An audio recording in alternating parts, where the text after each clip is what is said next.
Marcus Webb had not slept in 3 days.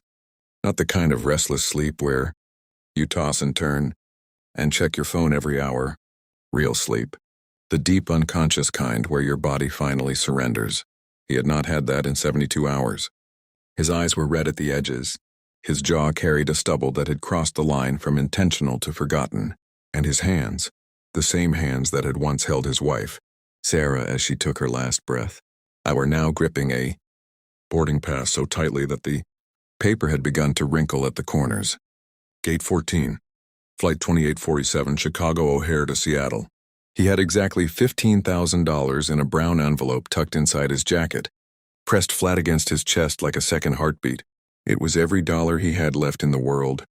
His savings, his daughter's college fund, the money he had set aside from selling his truck last month.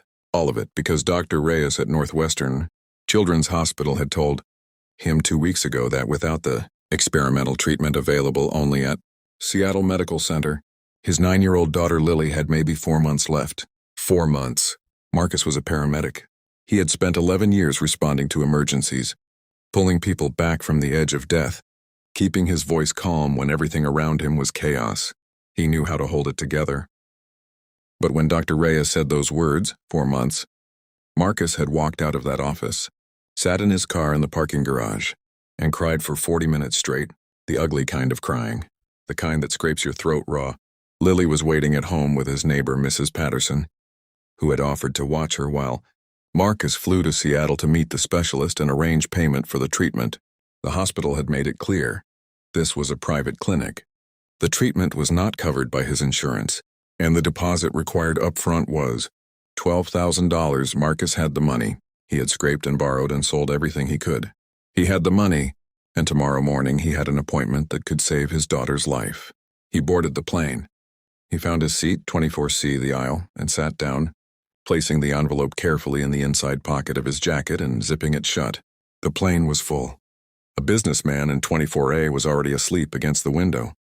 A young woman with headphones sat in 24B, lost in whatever world lived inside her phone. Marcus buckled his seatbelt and stared at the seat pocket in front of him. Without seeing it, he was thinking about Lily. She had her mother's eyes, that specific shade of brown that went amber in sunlight. She laughed too loud at bad jokes the same way Sarah used to. She had a stuffed rabbit named Chester that she had carried since she was 2 years old. And even now, sick as she was, she tucked Chester under her arm every night before sleep. Marcus had promised her with every weight a father's word can carry, that he was going to fix this, that she was going to be okay, that the doctors in Seattle were going to make her well again. He did not let himself consider the alternative. The plane pushed back from the gate at 5:42 in the evening. The flight attendant ran through the safety demonstration. The engines built to a roar, and then they were airborne, lifting above the flat gray sprawl of Chicago, climbing through the low clouds until the city disappeared beneath them and there was nothing but sky. Marcus closed his eyes. He did not pray often. Sarah had been the one who prayed every night, kneeling beside their bed with her hands folded and her voice quiet. After she died 3 years ago, a brain aneurysm, sudden and without warning, there and then gone, Marcus had found it difficult to direct his thoughts toward anything beyond his own grief. But somewhere over Wisconsin, with the hum of the engine surrounding him and the envelope pressed against his ribs, he found himself forming something that resembled a prayer. Please, not her too. Not Lily, please.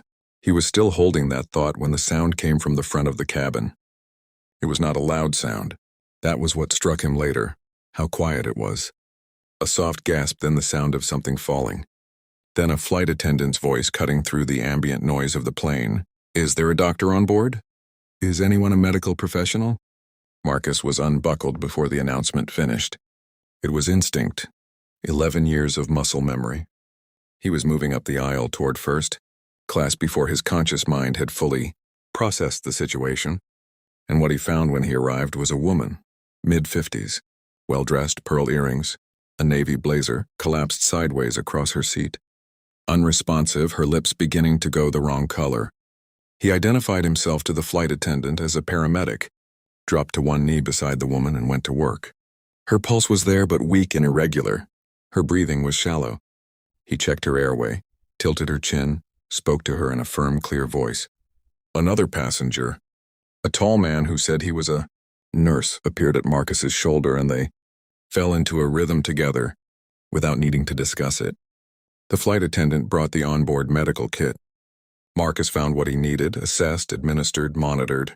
For 22 minutes, Marcus Webb did what he had been trained to do. He did not think about Lily. He did not think about Seattle. He did not think about the envelope against his chest or the appointment, tomorrow morning or the 4 months. He thought about this woman in front of him, this specific human being whose heart was struggling at 30,000 feet, and he thought about what she needed and what he could do and what step came next. By the time they began their descent into Seattle, the woman was conscious, her color was returning, and her breathing had stabilized. The pilot had radioed ahead for medical personnel to meet them at the gate, and Marcus had stayed beside her the entire time, talking to her calmly, monitoring her vitals with the equipment available, keeping her still and focused. Her name, he learned, was Catherine Holloway. He did not recognize the name.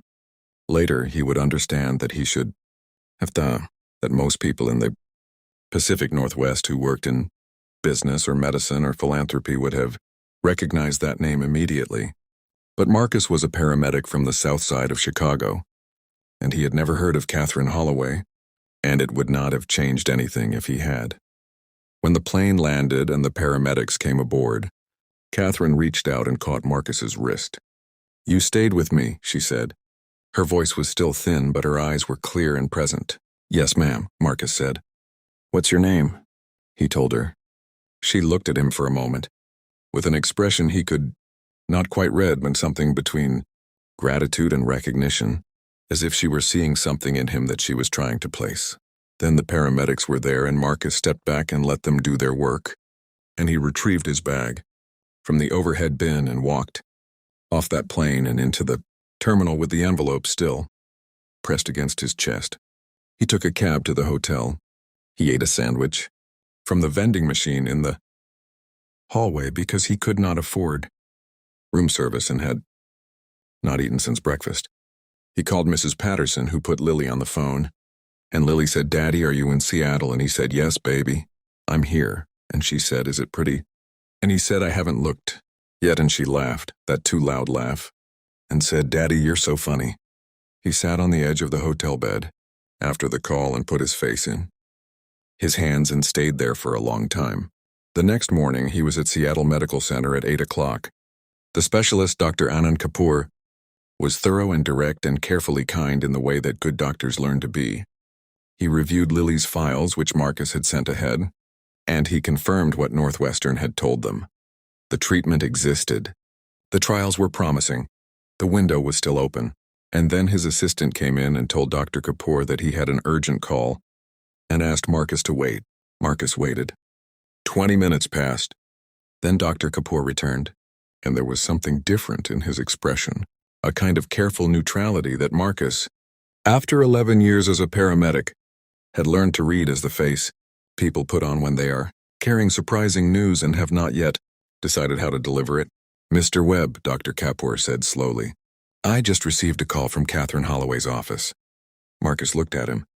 Mrs. Holloway is the founder of the Holloway Medical Foundation. She funds several treatment programs here, including ours. Dr. Kapoor paused. "She asked me to inform you that the full cost of your daughter's treatment will be covered by her foundation," she said. He looked down at the note in his hand. "She said to tell you that a paramedic once told her to stay calm and keep breathing. She's returning the favor." Marcus Webb did not speak for a very long time. He thought about Sarah, kneeling beside their bed, hands folded, voice quiet. He thought about the prayer he had sent up, somewhere over Wisconsin, in that half-formed, desperate, barely articulate prayer from a man who had mostly stopped believing that anyone was listening. He thought about what it means when something breaks open in your chest and you cannot tell if it is grief or relief or something for which there is no single word. "The full cost," Marcus said finally. His voice came out wrong. He cleared his throat. "Every dollar," Dr. Kapoor confirmed. Marcus reached into his jacket. He took out the brown envelope, the $15,000, every last dollar. the truck money and the savings and the borrowed last resort, and he set it on the desk between them. His hands were steady. 11 years of practice. Then I want this to go towards someone else who needs it, he said. Whoever's next on the list. Whoever can't pay. Dr. Kapoor looked at him for a moment. Then he nodded. Lily Webb began treatment 6 weeks later. It was hard, harder than Marcus had let himself imagine. The medications and the side effects and the days when she was too tired to laugh and too sick to eat, and Chester the rabbit was the only thing she wanted near her. Marcus drove her to her appointments, sat beside her bed, read to her from the book of stories she loved, and told her every single day that she was strong and that she was going to be okay. He believed it by then. He had been given a reason to believe it. 8 months after that flight from Chicago, Dr. Kapoor told them that the scans were clear, that the markers they had been watching had responded, that Lily Webb, age 9, with her mother's amber eyes and her too loud laugh and her rabbit named Chester, was going to be fine. Marcus drove home from that appointment in a car he had bought second-hand, with money saved from picking up extra paramedic shifts.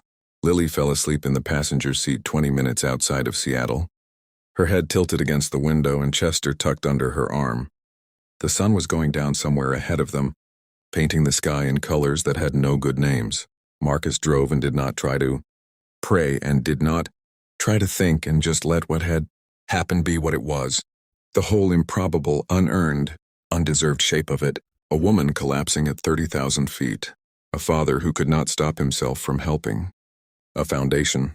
A phone call. A cleared scan. He did not know if it was God or luck or the random mercy of a universe that occasionally, without explanation, decides to be kind. He knew that his daughter was asleep beside him. He knew that she was breathing. He knew that the road ahead was long and lit and open. That was enough. That was everything.